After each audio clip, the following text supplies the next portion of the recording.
Bonjour à tous, nous nous attaquons maintenant aux revenus de sources étrangères et particulièrement aux situations des frontaliers pour l'année 2020. Du coup, si vous avez bien coché dans la sélection des rubriques dont on a pu voir dans la vidéo précédente, normalement vous devez avoir apparaître ici l'annexe 2047. Si vous cliquez dessus directement, ça vous permet d'apparaître sur cette page. Voilà. Qui vous précise bien d'ailleurs, si vous possédez des salaires suisses, vous devez également appeler la feuille 2047 suisse, uniquement pour les salaires, et bien évidemment. Si je fais suivant, du coup, j'ai coché dans le cas présent des traitements et salaires, et également salaire suisse, car il s'agit de salaire suisse pour l'année 2020. Si je fais suivant, je marque le nom de la personne, dans quel canton ou dans plusieurs cantons, on peut avoir plusieurs salariés différents. N'hésitez pas à cocher, enfin à mettre le nombre du canton dans lequel vous avez des salaires. Vous faites suivant et vous vous retrouvez ici à devoir déclarer plusieurs informations. Tout simplement le canton dans lequel vous êtes situé, votre employeur, l'employeur, l'adresse, le nombre de mois où vous avez été payé, et ensuite vous devez reprendre le certificat de salaire que votre employeur vous a fourni et de remplir l'ensemble des informations en francs suisses. Ensuite, ce sera directement converti au taux de clôture par l'administration fiscale au taux de 0,92 en euros et il sera automatiquement ensuite déversé dans la déclaration en fonction de la case que vous avez remplie et du coup en fonction, dans le cas présent c'est des salaires, du coup ce sera automatiquement rempli dans les traitements et salaires. Mais pour un indépendant, ce sera le même principe.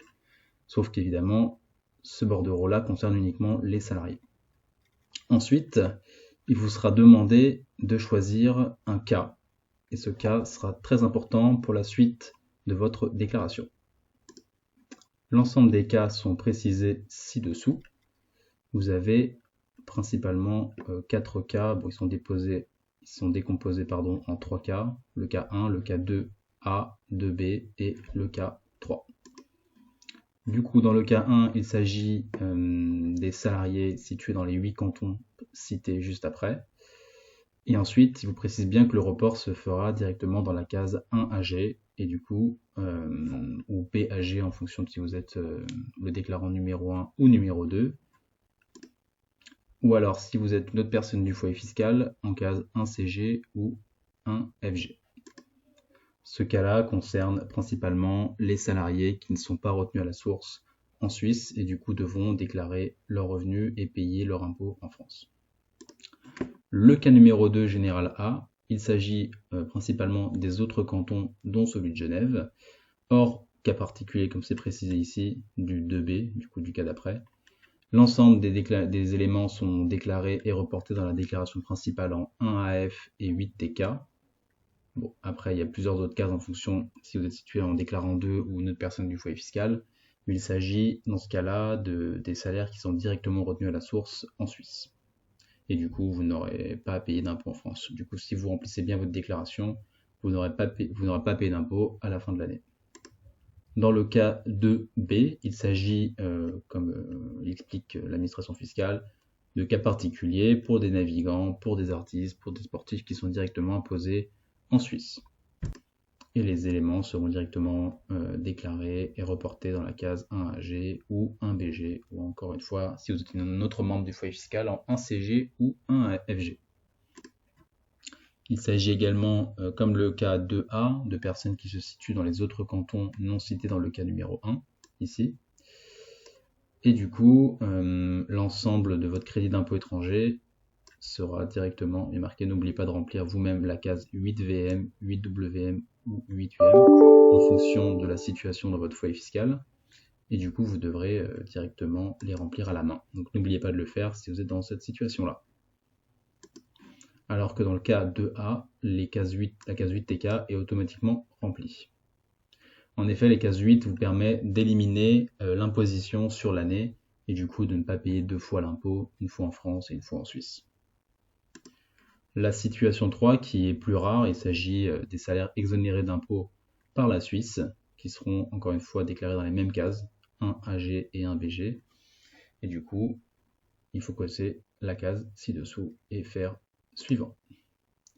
Ensuite, les éléments sont rappelées et ensuite les cases sont recitées afin de vérifier que vous avez bien fait votre déclaration. Et ensuite pour que ça soit reporté dans la 2042, du coup la déclaration principale. On fait OK. Et ici, une situation particulière, si vous êtes dans la situation d'être transfrontalier, sans bénéficier du statut spécial du travailleur frontalier, ce qui est rarement le cas.